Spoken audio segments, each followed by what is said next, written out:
they don't have narcissism. They probably have autism spectrum disorder. So a lot of people on this platform are talking about how their partners have narcissism, NPD. And it's actually more likely that these individuals have ASD. And sometimes these two disorders can get confused, and I'll tell you why later in the video. But first of all, let's establish the numbers. So NPD is about 1 to 2% in the population, while ASD is 2.21% in the population. That's from the CDC, and that's from 2017. We do also have evidence that ASD has grown in the population by 450% in the last decade. So that's from 2011 to 2022.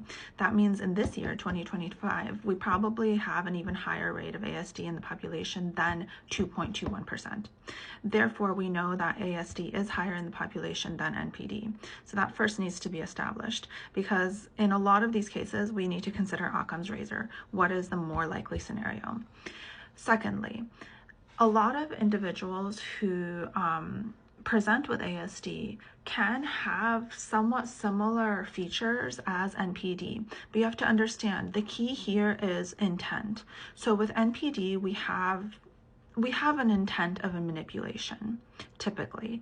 Not always. I think for a lot of individuals with NPD, we also kind of have to give them the benefit of the doubt, because there are individuals with NPD that don't have that self-awareness.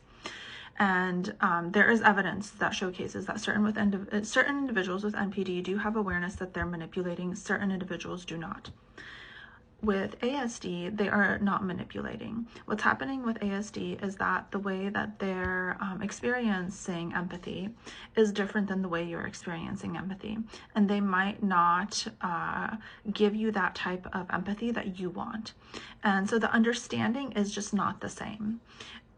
In addition, there tends to be more of a rigidity and more of a sensory overload in ASD. So that can look a little bit like some type of volatility that can be associated with NPD. And a lot of individuals with ASD do tend to have sort of this independence to them. So they kind of don't, this isn't always the case, and I don't want to make any blanket statements, but it is more likely that individuals with ASD have an ability to be independent of the relationship more than you do. And that can feel scary. That can feel like they care less. That can feel maybe like NPD. And so before you start accusing people of NPD, it's really important to consider, could this be ASD? Could this be ADHD? That's another one of my videos, because both those diagnoses are actually more likely than NPD. NPD is quite rare in the population, like true NPD. And obviously there is some evidence that we're all sort of kind of increasing in narcissistic traits, but at the same time, we need to understand, like, is this the intent of that individual? Are they intentionally manipulating? Is this actually some type of defensive narcissism that they're not even self-aware of?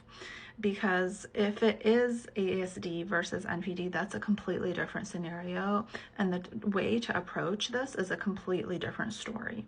So it's just something to consider. It's not a perspective I see a lot on this platform, and I know that a lot of people will comment on this video and say, like, no, you're completely wrong, they do have NPD, and I'm not arguing with you.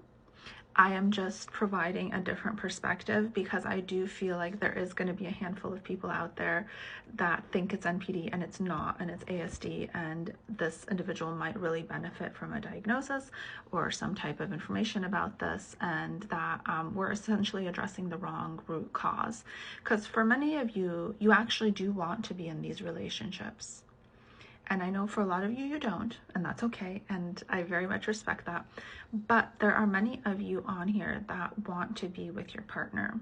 The problem is they're driving you crazy. And if you don't understand the real root cause of their behavior, then you'll never be able to solve it. So it's just important to consider.